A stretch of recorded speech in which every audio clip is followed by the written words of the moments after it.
बोलो गीता माता की जय। ओम श्री परमात्मने नमः। श्रीमद् भगवद गीता तृतीय अध्याय 27वां श्लोक। प्रकृति क्रियमाणानि गुणे कर्माणि सर्वशः अहंकार विमूढ़ात्मा कर्तामिति मन्यते।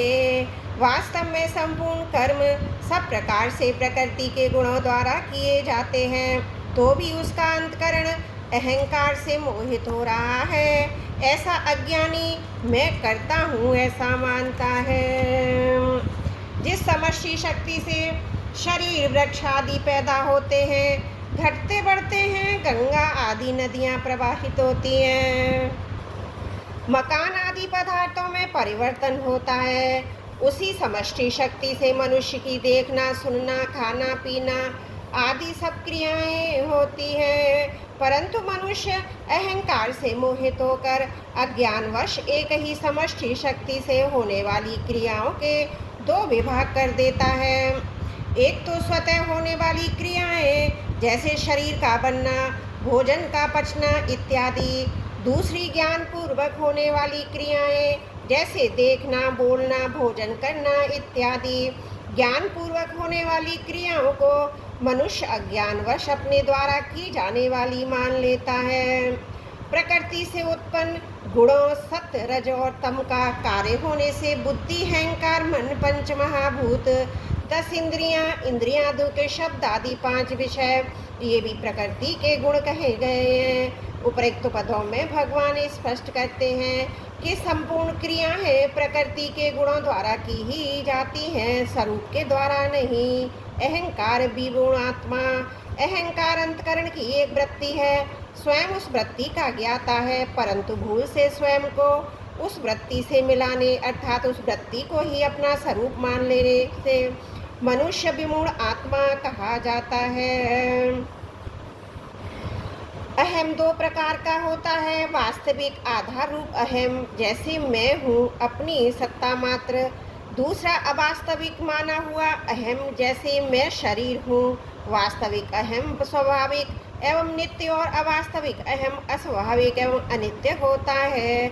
अतः वास्तविक अहम विस्मृत तो हो सकता है पर मिट नहीं सकता। अवास्तविक अहम प्रतीत तो हो सकता है पर टिक नहीं सकता। मनुष्य से भूल यह होती है कि वास्तविक अहम अपने स्वरूप को विस्मृत करके अवास्तविक अहम मैं शरीर हूँ को ही सत्य मान लेता है। करता है मिति मन्यते। यद्यपि संपूर्ण कर्म सब प्रकार से प्रकृति जन्य गुणों के द्वारा ही किए जाते हैं, तथापि अहंकार से मोहित अंतकरण वाला अज्ञानी मनुष्य कुछ कर्मों का कर्ता अपने को मान लेता है, कारण कि वह अहंकार को ही अपना स्वरूप मान बैठता है। अहंकार के कारण ही मनुष्य शरीर, इंद्रियां, मन आदि में मैंपन कर लेता है और क्रियाओं का कर्ता अपने को मान लेता है। यह विपरीत मान्यता मनुष्य ने स्वयं की है, इसलिए उसको मिटा भी नहीं सकता। इसको मिटाने का उपाय है इसे विवेक विचार पूर्वक न मानना, क्योंकि मान्यता से ही मान्यता कटती है। एक करना होता है और एक ना करना। जैसे करना क्रिया है, ऐसे ही ना करना भी क्रिया है। सोना, जागना, बैठना, चलना, समाधिस्थ होना, ये सब क्रिया हैं। क्रिया मात्र प्रकृति में होती है, स्वयं में करना और ना करना दोनों ही नहीं, क्योंकि वह इन दोनों से परे है।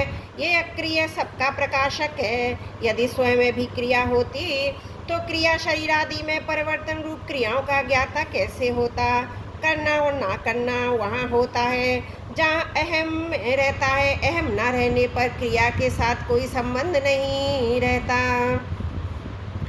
करना और ना करना दोनों जिससे प्रकाशित होते हैं, उस अक्रिय तत्व में मनुष्य मात्र की स्वाभाविक स्थिति है, परंतु अहम के कारण मनुष्य प्रकृति में होने वाली क्रियाओं से अपना संबंध मान लेता है। प्रकृति से माना हुआ संबंधी अहम कहलाता है। विशेष बात, जिस प्रकार समुद्र का ही अंश होने के कारण लहर और समुद्र में जातीय एकता है, अर्थात जिस जाति की लहर है उसी जाति का समुद्र है, उसी प्रकार संसार का ही अंश होने के कारण शरीर की संसार से जाति एकता है। मनुष्य संसार को तो मैं नहीं मानता, पर भूल से शरीर को मैं मान लेता है। जिस प्रकार समुद्र के बिना लहर का अपना कोई स्वतंत्र अस्तित्व नहीं है, उसी प्रकार संसार के बिना शरीर का अपना कोई अस्तित्व नहीं है। परंतु अहंकार से मोहित अंतकरण वाला मनुष्य जब शरीर को मैं अपना स्वरूप मान लेता है, तब उसमें अनेक प्रकार की कामनाएं उत्पन्न होने लगती हैं। जैसे मुझे स्त्री, पुत्र, धन आदि पदार्थ मिल जाए, लोग मुझे अच्छा समझें, मेरा आदर सम्मान करें, मेरे अनुकूल चलें इत्यादि। उसका इस ध्यान ही नहीं जाता कि शरीर को अपना स्वरूप मानकर मैं पहले से ही बंधा बैठा हूँ, अब कामनाएं करके और बंधन बढ़ा रहा हूँ, अपने को और विपत्ति में डाल रहा हूँ। साधन काल में मैं स्वयं प्रकृति जन्य गुणों से सर्वदा अतीत हूँ। ऐसा अनुभव ना होने पर भी जब साधक ऐसा मान लेता है, तब उसे वैसा ही अनुभव हो जाता है। इस प्रकार जैसे वह गलत मान्यता करके बंधा था, ऐसे ही सही मान्यता करके मुक्त हो जाता है, क्योंकि मानी हुई बात न मानने से मिट जाती है। यह सिद्धांत है। इसी बात को भगवान ने यहाँ कहा है कि इस अवास्तविक मान्यता को मिटाने के लिए मैं कुछ भी नहीं करता। ऐसी वास्तविक मान्यता करनी होगी। मैं शरीर हूँ, मैं करता हूँ आदि असत्य मान्यताएं भी इतनी दृढ़ हो जाती हैं, उन्हें छोड़ना बहुत कठिन हो जाता है। फिर मैं शरीर नहीं हूँ, मैं अकर्ता हूँ आदि सत्य मान्यताएं दृढ़ कैसे नहीं होंगी, और एक बार दृढ़ जाने पर फिर कैसे छूटेंगी। जब तक करना है तब तक अहंकार के साथ संबंध है, क्योंकि अहंकार कर्तापन के बिना करना सिद्ध नहीं होता। करने का भाव होने पर कर्तव्य अभिमान को हो ही जाता है। कर्तव्य अभिमान होने से करना होता है, और करने कर्तव्य अभिमान पुष्ट होता है। इसलिए किए हुए साधन से साधक कभी अहंकार रहित हो ही नहीं सकता। अहंकार पूर्वक किया गया कर्म कभी कल्याण नहीं कर सकता, क्योंकि सब अनर्थों का जन्म मरण का मूल अहंकार ही है। अपने लिए कुछ न करने से अहंकार के साथ संबंध नहीं रहता, अर्थात प्रकृति मात्र से संबंध विच्छेद हो जाता है। इसलिए साधक को चाहिए कि वह क्रिया को महत्व न देकर अपने विवेक को महत्व दे। विवेक को महत्व देने से विवेक स्वतः स्पष्ट होता रहता है, साधक का मार्गदर्शन करता रहता है। आगे चलकर यह विवेक ही तत्वज्ञान में परिणित हो जाता है। त्रुटियों के लिए क्षमा प्रार्थी हूँ। वसुदेव सुतम देवम कंस चारुण मर्दनम देवकी परमानंदम कृष्णं वंदे जगद्गुरुम्।